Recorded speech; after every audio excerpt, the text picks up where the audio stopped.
হ্যাঁ হ্যাঁ মাথায় যন্ত্রণা করছে মানে গেম খেলার সময় মাথায় যন্ত্রণা করে না, টিভি দেখার সময় মাথায় যন্ত্রণা করে না, স্কুল যাওয়ার সময় তো গেম নিয়ে সময় পড়ে থাকি না তো।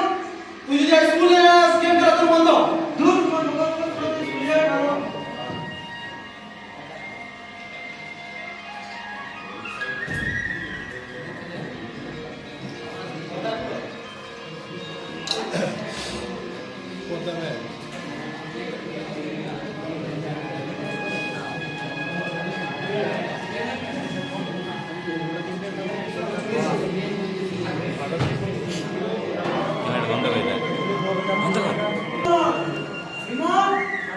আমি কি স্কুলে যাবো না বিমল? আরে তুই যে বলে স্কুলে যাবো না কি হলো? আরে সেই মাথায় যন্ত্রণা পেটে কাজই করলো না, কি করবো বলতো? ওর বাবা যে স্ট্রিক হতে একটা কাজ করবে বুঝলি?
আরে কারো আমাদের না ওরকম বলতে নেই। আরে হে ওরাকে খোলা বলবি না কি বলবো? এই খোলা কি বলছো? এখানে কি আর কাউকে খোলা দেখতে পাচ্ছিস তুই? তোকে না কাকে বলবো? আমার শারীরিক জানিস তো? চল খোলা চল হট হট খোলা এই খোলা হট হট হট খোলা হট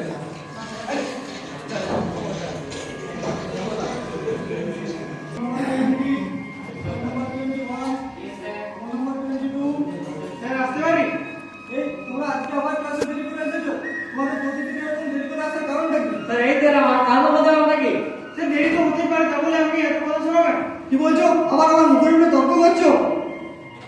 আজ ভিতরে আমাকে কিনা বলুন এটা এখনই বেরিয়ে যাও আমার ক্লাস থেকে এবং বাইরে বেরিয়ে যাও হয়ে বসো। শিক্ষার্থীরা আজকে আমরা অক্ষমতা সম্পর্কে জানবো। আচ্ছা তোমরা কি জানো প্রতিবন্ধী কাদের বলে? আচ্ছা প্রতিবন্ধী মানে তারা আলাদা কিছু নয়, তারা শুধুমাত্র তাদের কিছু বিশেষ সহযোগিতার প্রয়োজন এবং সহমর্মিতার প্রয়োজন রয়েছে। আচ্ছা তোমরা কখন দেরি করে ক্লাসে আসবে? ক্লাসে এসে বসো। তোমরা শুনলে তো কখনো কারো তাদেরকে কটাক্ষ বা হাসাহাসি করো না, এতে তারা কষ্ট পায়।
কি হয়েছে?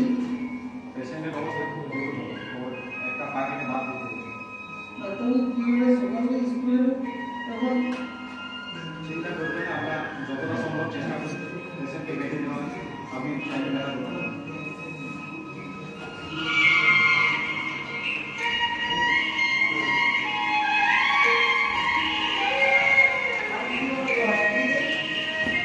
আমি ওই ঘোড়ার দুর্বল ব্যক্তিদের দুর্বলতাকে মজা করেছিলাম ভগবানকে করবার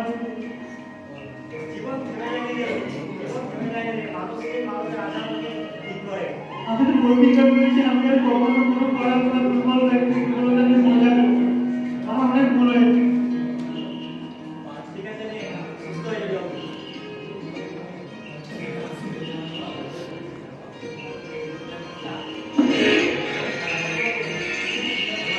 দেখো আমি তোমাকে আগেই বলেছিলাম কখনো কারো দুর্বলতা নিয়ে হাসাহাসি করো না, কারো দুর্বলতা নিয়ে মজা করা কখনোই আমাদের মহান বানাতে পারে না। প্রকৃত মহানতা আছে সহানুভূতিশীল হওয়া, দয়া করা, অপরের দুঃখের পাশে দাঁড়ানো ইত্যাদি মাধ্যমে। তাই তোমরাও নিজের জীবনকে উন্নত করার সাহস রাখো এবং অপরের প্রতি সহানুভূতিশীল হও। এবং একটা কথা মনে রেখো, প্রকৃত বিজয় তার মাধ্যমে আসে, প্রকৃত মানসিকতার বিকাশ তার মাধ্যমে ঘটে, যার মাধ্যমে ব্যক্তি নিজের জীবনকে মহান বানায়।